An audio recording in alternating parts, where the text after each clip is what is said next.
Back in the day, maybe 10 to 20 years ago, paying for sex was almost exclusively done by older men who just couldn't get sex from their wives anymore. Nowadays, this is just no longer the case. More people than ever are paying for sex, and not only that, men are getting sicker faster and at younger and younger ages. And that begs the question, why is that the case? Well, it's a very difficult question to answer, but we're going to unpack it all in this video today. The answer to the initial question of why there are so many young men going out and paying for sex is twofold. One of the reasons is due to the over-sexualization of our society. Sex and the need for sex are just on the forefront of most men's minds. And you might say, Coach Josh, sex has always been on the forefront of most men's minds. And you know what? Fair point. But it doesn't take a genius to see how our culture is hyper-focused on sex. It's in our ads, and it's all over social media. And if you're a young man, who's stopping you from going onto the internet and indulging in all of it? This leads me to my next point and the topic of this video, porn use. Now, by no means is porn the reason why men repeatedly go out and pay for sex, but it is a reason why a lot of men start. Let me explain. Back in 1989, Patrick Carnes, one of the world's first sex addiction experts, and the man who coined the term sex addiction, wrote a book where he showed how a sexual addiction starts. And he says in his book, an untreated sexual addiction looks something like this. So, it starts with an initiation phase, which is characterized by an exceptionally intense impact of observed or experienced sexual activity during development as an adolescent or young adult. At some point, sex becomes the drug of choice, used as an escape or a cope. The initial experience creates an establishment phase, which basically means they repeat the action and eventually it becomes an addictive cycle. And I like this for multiple reasons, because it shows how young men can create an addictive cycle without even knowing it. And it also shows you how people can kind of use sex and sexual gratification as a drug. So now that you have some scientific knowledge on the topic, I'm sure it's easier to understand why the over-sexualization of our society, combined with the accessibility and the normalization of porn, can be very destructive to a lot of young men. And oftentimes, when gone unchecked, it can spiral out into something a lot worse. Because like any addiction, the addiction often intensifies over time. And this is evident by an increased frequency, a greater intensity, and or greater risk involved. Like, it's extremely common for men nowadays to eventually transition into paying for sex. I mean, it can be on OnlyFans, cam sites, or even going out and hiring an escort. Because once you become numb to the stimulant of porn, and you've been using porn as an escape or a cope, you eventually just need a greater and greater hit to sustain that. So that's why I say porn is a gateway drug. And it also explains why so many young guys eventually find themselves paying for sex. You might not think that it happens often. You might think it's rare to find a guy who goes out and pays for an escort. But I assure you, this is a very, very common issue. And unfortunately, it will only continue to be a growing issue because it's not being talked about.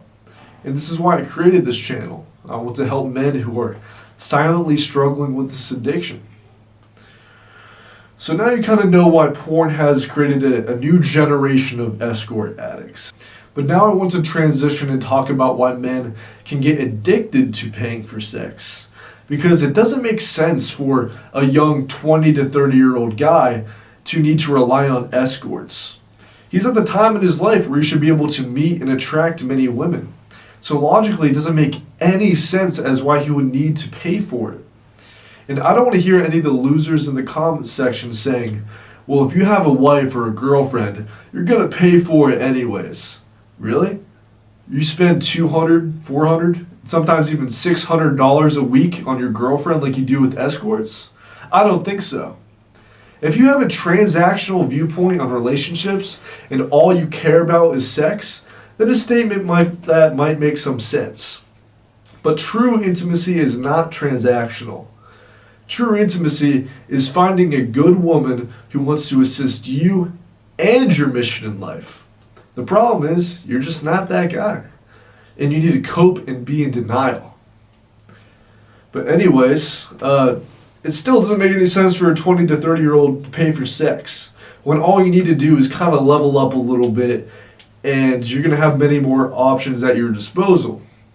And easier said than done, obviously, especially taking into account how paying for sex changes your brain chemistry. I can understand why it takes a lot of willpower and a lot of effort to even get the ball rolling in the right direction. So now that we're on the topic, let's talk about the neuroscience a little bit, because if you're a guy that's been struggling with this for a while and you've tried to quit and you know it's bad for you, you oftentimes find that your body is working against you. So it's very important to understand exactly how this addiction can hijack your brain's reward system, making it extremely difficult to quit. So let's start with the basics. Almost every man that I've talked to and that I've coached have commonalities with one another. For example, everyone that I've talked to has a pain agent in their life.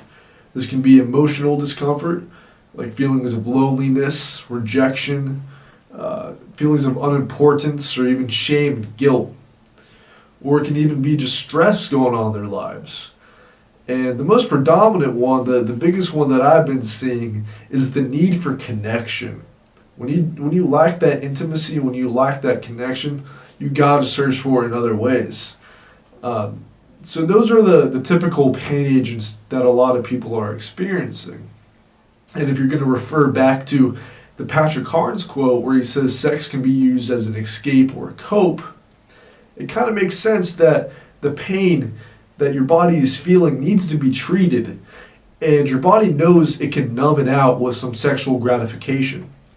And believe it or not, it can provide massive relief for people because of how sex affects your serotonin levels. But not only that, you can get rewarded for that behavior due to how dopamine is released in your brain. So not only is your body getting relief from the pain, but it's actually getting rewarded for it as well. So your body feels like it's found the cure. Therefore, your body wants to continue that behavior, and it wants to spend time cruising around on websites or just trying to find the next hit. So this is why you see guys who may be super religious and even believe in sexual purity still get stuck in this trap, because their body chemically and neurologically made the bond between sex, relief, and reward. And I want you to realize something, that if you are struggling with this addiction yourself, and you have a lot of shame and guilt due to months or even years of this addiction, realize you are not weak. Realize you are not sick. Your body genuinely thinks that it's found the solution to all of your problems, and it rewards you every time you go. It might not feel like it. It might feel bad every time you go. But again, your body has made that, your mind has made that bond. So it can take a lot of work to be able to kick this addiction due to how gratifying it is. But that will be a video for another day. My next video will be a complete guide on how you can get over this addiction starting from day one. So subscribe if you want to see that. And also, I do one-to-one coaching. I've worked with a handful of men regarding this bad habit, and within just 30 days, everyone that I've worked with has been able to drastically change their lives and build up positive momentum. Just take a look at this testimony. Yeah, what's helped you the most? Acknowledging my actions, why I do them. Because, for example, why do you have certain things that trigger you? And also understanding yourself. For example, in my case, it was understanding where my urges come from. The second was also acknowledging how I create my own urges. And once I discovered this, and also by you asking me asking questions and also identifying, the weak points, which gave me a huge benefit and also gave me a lot of, I would say, a lot of ground to work. And from there on, it was no question no more, and it was a pretty simple task, so to speak, for me personally right now. It's awesome. What does your life look like now? My life looks amazing right now. Yeah, sometimes I do have the urges, but it's very simple for me because I acknowledge it and I understand myself why it happens, and sometimes it just happens as a man. But right now, life is amazing. I'm working towards my goals. I'm working towards my things that I want to accomplish, and it's just even right now even more exciting. Mm. That's awesome, and it seems like you're using that energy and putting it into something else and working on your Definitely. purpose. Absolutely, absolutely. Can't It's waste great, that man. energy no more. Yeah. Yeah, Um, I think that's good. I'll start recording right there. I think that's, let's see.